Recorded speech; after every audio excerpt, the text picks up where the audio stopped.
출애굽기 19장 5절에서 6절의 말씀입니다.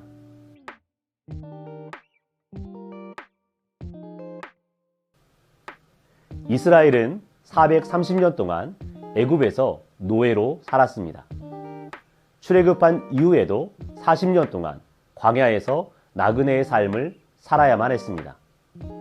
노예와 나그네의 삶을 살았던, 그래서 그 누구의 보호도 아무런 가치도 미래에 대한 비전도 없는 이스라엘.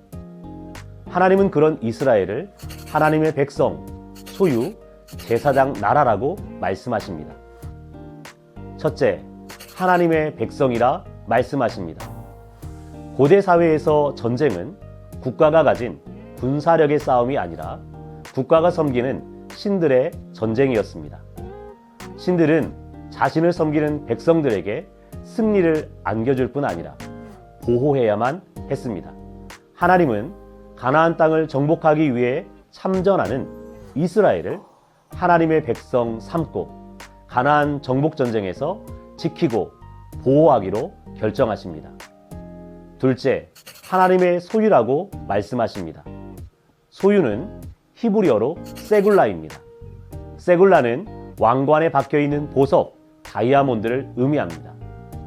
고대 사회의 왕들은 자신의 권위와 위세를 드러내기 위해 왕관을 만들고 자신의 제국에서 가장 가치 있는 보석, 다이아몬드를 왕관에 넣었습니다.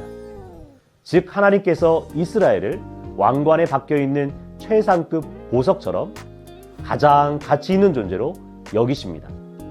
셋째, 제사장 나라입니다. 범죄한 이스라엘 백성은 제사장을 통해 드려지는 제사로 속죄를 받았습니다. 즉 범죄로 인해 상실되었던 하나님의 백성, 소유, 제사장 나라로서의 지위를 회복하게 됩니다.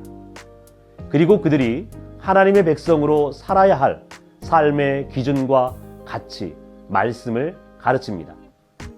하나님은 이스라엘 전체를 제사장 나라로 부르셨습니다.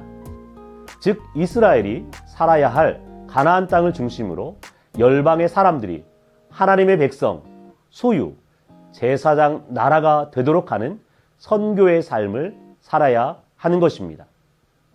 또한 열방의 사람들에게 하나님의 백성으로 살아야 할 삶의 기준과 가치, 말씀을 가르쳐야 하는 사명을 주십니다. 하나님은 예수 그리스도를 믿는 성도들에게 동일하게 말씀하십니다.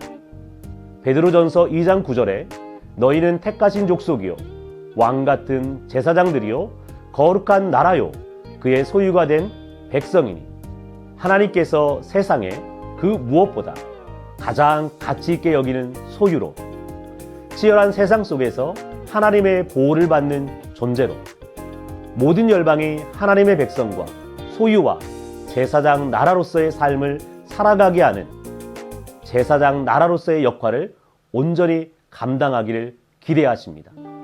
그러한 삶을 살아내는 우리가 되었으면 좋겠습니다.